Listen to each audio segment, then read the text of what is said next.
Well, we're marching along in our summer series on dreams of a normal summer as we look at all those things that we couldn't do last year and we're looking forward to doing this summer and how those things can actually help us to draw closer to God. And today we're looking at boating. Now, I don't know if you are a fishing boat kind of person or a cruise boat kind of person. But last year it didn't matter because the cruises were canceled and just try to find a new boat. They just weren't available, not even the used ones. But this year cruises are back. The first one from the U.S. just departed recently, and boats are coming back into the showroom. The supply is building back up, so there's a chance that you can get out and do some boating this summer, and I hope you can. And depending on where and when, boating can be an excellent way of drawing close to God. We'll just ask the people from Psalm 107, whose boat ride turned into a real come to Jesus kind of moment. It says, "Some went out on the sea in ships. They were merchants on the mighty waters. They saw the works of the Lord, his wonderful deeds in the deep. For he spoke and stirred up a tempest that lifted high the waves. They mounted up to the heavens and went down to the depths, and in their peril their courage melted away. And they reeled and staggered like drunkards. They were at their wits' end. Then they cried out to the Lord in their trouble, and he brought them out of their distress. He stilled the storm to a whisper. The waves of the sea were hushed. They were glad when it grew calm, and he guided them to their desired haven. Let them give thanks to the Lord for his unfailing love and his wonderful deeds for mankind. Let them exalt him in the assembly of the people and praise him in the council of the elders." Doesn't that description of their boat ride sound a little bit like a description of what we went through this past year? Only we were on dry land. With COVID and unrest and politics and job challenges and travel complications and crazy climate, well, there's so many changes, and we were exhausted and disoriented and maybe even a little afraid. Our courage melted, and we reeled and staggered. We were at our wits' end, and we cried out to the Lord in our trouble. And like for those ancient mariners, God stilled the storms in our lives. God hushed the crashing waves and brought us out of our distress. And so we give thanks to the Lord for his unfailing love. Now, you don't have to go through a boat ride in a storm to draw close to God. A good day of fishing can be a chance to praise the Lord too, or relaxing on an evening cruise, maybe going down a river or out in the ocean. All those things can help us to grow closer to God. In fact, you don't even need to be on the water. Did you know that you're sitting in a boat right now? Yep. At least those of you who are seated in this part of the sanctuary, I don't know about you up in the tech booth. You see, in church architecture, where you're sitting is called the nave. Up here, this is the chancel. Up the platform is the chancel. And out there in the lobby is called the narthex. But the place where the people sit in worship is called the nave, as in navy. It comes from the Latin for ship. You are sitting in the boat right now. And some churches even intentionally design their ceilings to look like an upside-down boat, just to emphasize that. I don't know if you've ever been to a church like this, but they'll use the planks and they'll use the curved wood to make it look like an upside-down boat.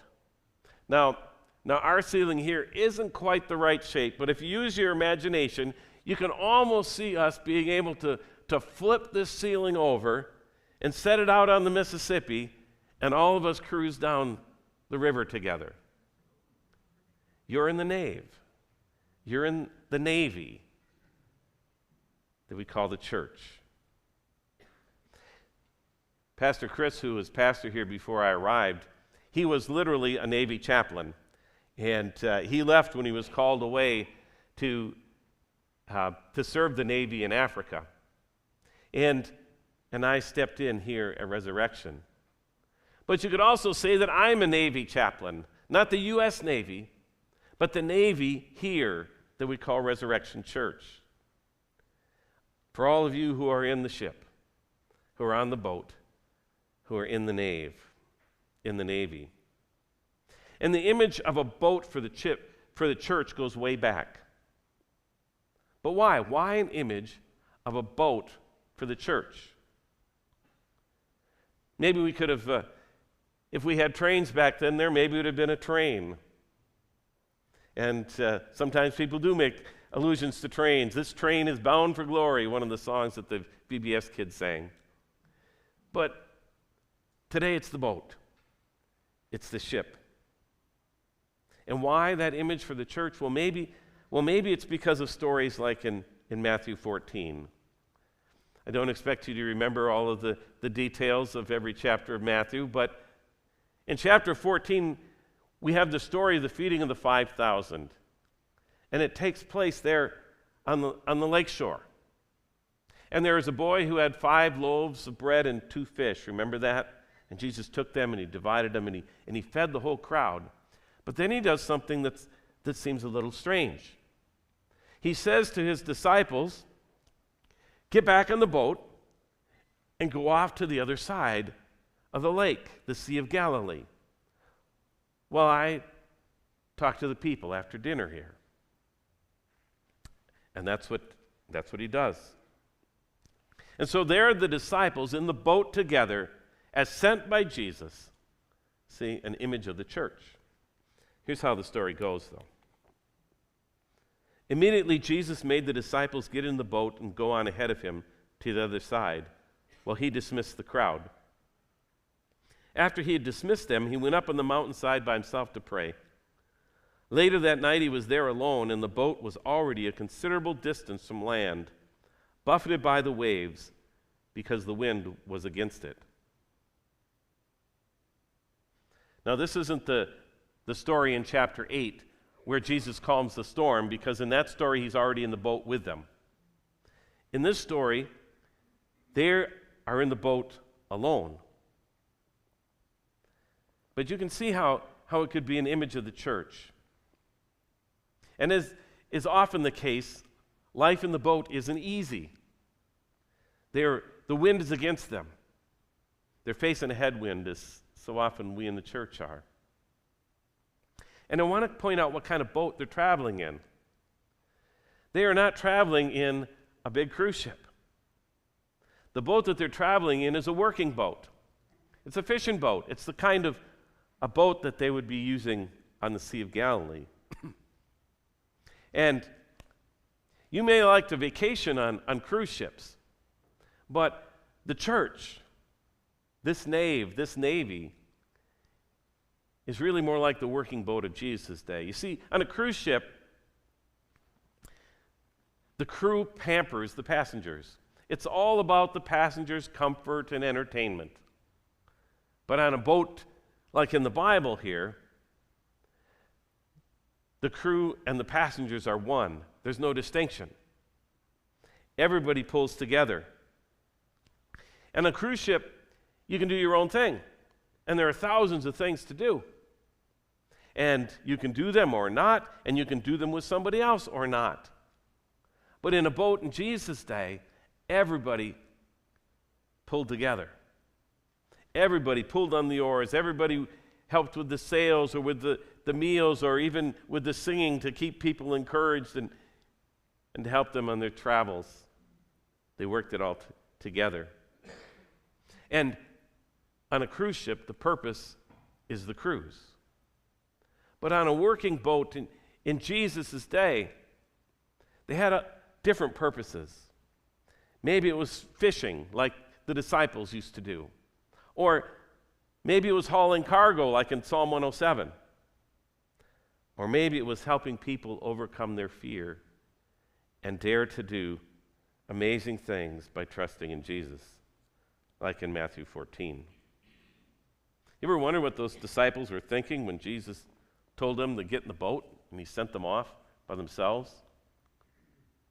I mean, it makes no sense. How was he going to get across? How was he going to catch up with them? No wonder they were scared when Jesus shows up walking on the water.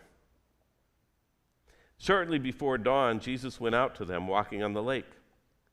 When the disciples saw him walking on the lake, they were terrified. "It's a ghost," they said, and cried out in fear.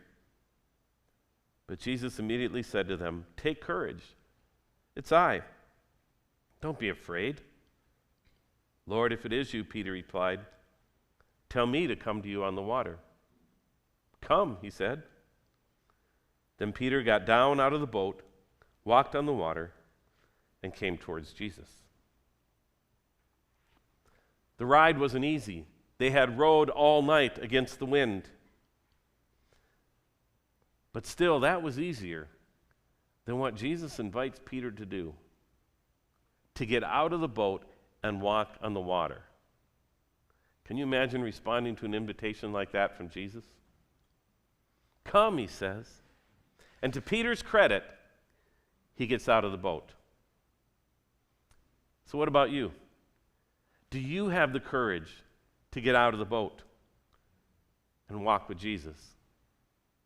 Do you have the courage to do things that you've never done before, things that may seem impossible, because Jesus invites you to do them with him? Sitting in the boat and struggling against the waves is one thing, but daring to get out of the boat and walking on the waves, that's a whole nother level of trust. But when we do, when we as individuals and as Resurrection Church dare to go where Jesus invites us, we find a whole new world opens up to us. Todd Bolsinger, in his book, Canoeing the Mountains, think about that for a minute, compares life in the church right now to the Lewis and Clark expedition and their famous Corps of Discovery that surveyed the West. And if you remember your history class, back in 1803, the Louisiana Purchase just doubled the size of the United States.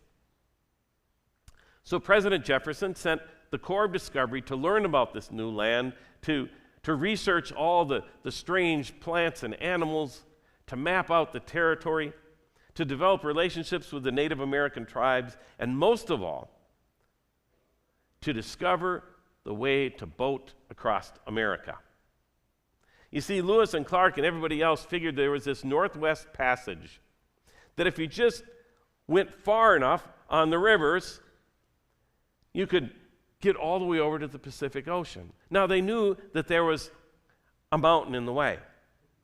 But what they figured was, it was simple. The mountains went like this. And so you just canoed up until you got to the top of the mountain. You picked up your canoe, hopped over to the other side, and canoed down the mountain out to the Pacific Ocean. It made perfect sense. It seemed so easy. But unfortunately, that's not how the Rocky Mountains work. For 2 years and 2,300 miles, they had paddled upstream on the Missouri River until it was nothing more than a trickle. I know, any of you ever been to the headwaters of the Mississippi in Minnesota? Up at Itasca? Raise your hand if you have been. Okay.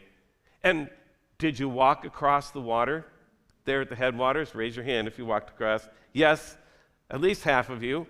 Why did you do that? So you could brag that you walked across the Mississippi, right? Probably 1 million people or more have done that. Go to the headwaters of the Mississippi and walk across that little stream there. Now, it's not exactly Peter walking on the water, but it's still pretty cool. But the Missouri is different. It doesn't have Lake Itasca. The Missouri, if you follow the tributaries up to the very top of the mountain, just gets smaller and smaller until finally it's just a little trickle. They record in their journals that 2 miles below the peak, Corps member Hugh McNeil did his own version of the Itasca walk.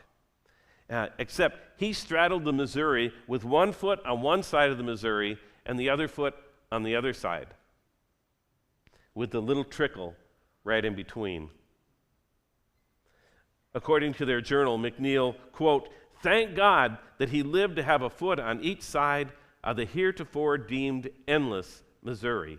Remember, 2 years, 2,300 miles. They have been pushing their boat, and when it got smaller, into canoes, and on they've gone. Now they've reached it, and all they had to do now, they're just 2 miles from the top, 2 miles up and over, catch the next stream down to the Pacific. Except Lewis writes this: "We proceeded to the top of the dividing ridge, from which I discovered immense ranges of high mountains, still to the west of us, with tops partially covered in snow." A language that he thought but didn't record in his official journals for the government. Oh, bleep. You can't canoe the mountains. So they had a choice. Deal with the changes, get out of their boats, find a way to accomplish their mission, or just give up and go home. They had a choice. So what did they do? They summoned the courage to change their plans and to find another way. Now, fortunately for the Corps, Sacagawea, who was the wife of their translator, Charbonneau, she was along on the trip too. She and her newborn child, if you can imagine that. All these rough, tough explorers thinking that they are so great and tough. And then you have Sacagawea and her little baby along on the very same trip.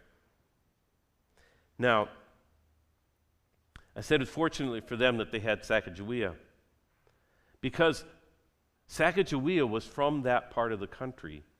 She had been kidnapped as a child by the Mandans, and she was far from her country when she became a part of the Corps. But she recognized things from her childhood when they got up to the end of the Missouri. And even though she wasn't an officer, she wasn't an enlisted man, she wasn't even an official member of the Corps, still they listened to this young Native American woman. And she convinced them that they needed to change their plans. They needed to get out of their canoes and buy horses from her tribe to make that journey through the Rockies. And then once they finally got through the Rockies, then they could get canoes again and canoe on down to the Pacific Ocean. Now, there are a lot of lessons for the church in the story of the Corps of Discovery. And you can read about them if you pick up the book, Canoeing the Mountains. I don't get a cut. It's just a good book. But there's one thing I want you to remember here today.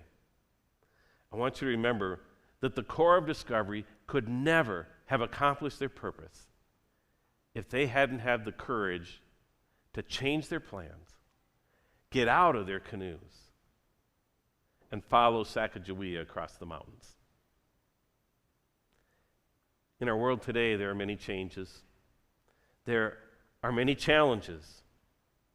And from our seat here in the boat, in the nave, those challenges may seem insurmountable, impossible. But if we have the courage to listen to Jesus, if we have the courage to step out of the boat, even the impossible becomes possible. It ends this way. "Come," Jesus said. Then Peter got down out of the boat, walked on the water, and came towards Jesus. But when he saw the wind, he was afraid, and beginning to sink, he cried out, "Lord, save me!" And immediately Jesus reached out his hand and caught him. "You have little faith," he said. "Why did you doubt?" And when they climbed into the boat, the wind died down. Then those who were in the boat worshiped him, saying, "Truly, you are the Son of God." Jesus is the Son of God. And no matter what challenges and what changes we face, what difficulties we go through, he's always there to reach out his hand and catch us. He won't let us sink. And what good news that is for those of us in the nave, in the boat, to know that Jesus will not let us sink. He'll reach out his hand and he'll calm the wind and the waves. Well, I hope this summer you get a chance to do some boating. And whatever it is that you like, whether it's fishing boats or ski boats or just cruising down the river or floating on a canoe, whatever it is you like, I hope you get a chance to do some of that. But remember that in addition to that boat, you have another boat that you're in, the boat of the church. And sometimes it's a wonderful ride, and we're all together and everything is calm, and it's like this morning. But other times life in the church gets difficult.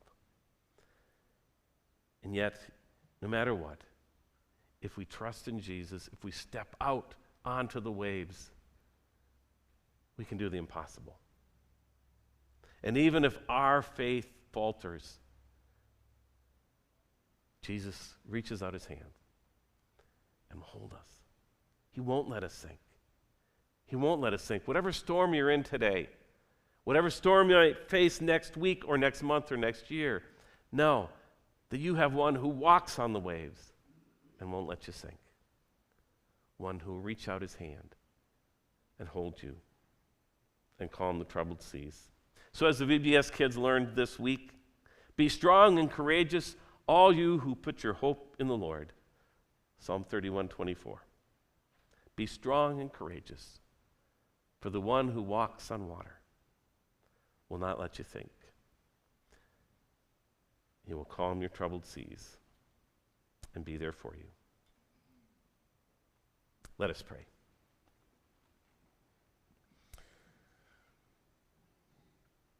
Lord, there are many storms in life, and some of them are real, literal storms out on the waters.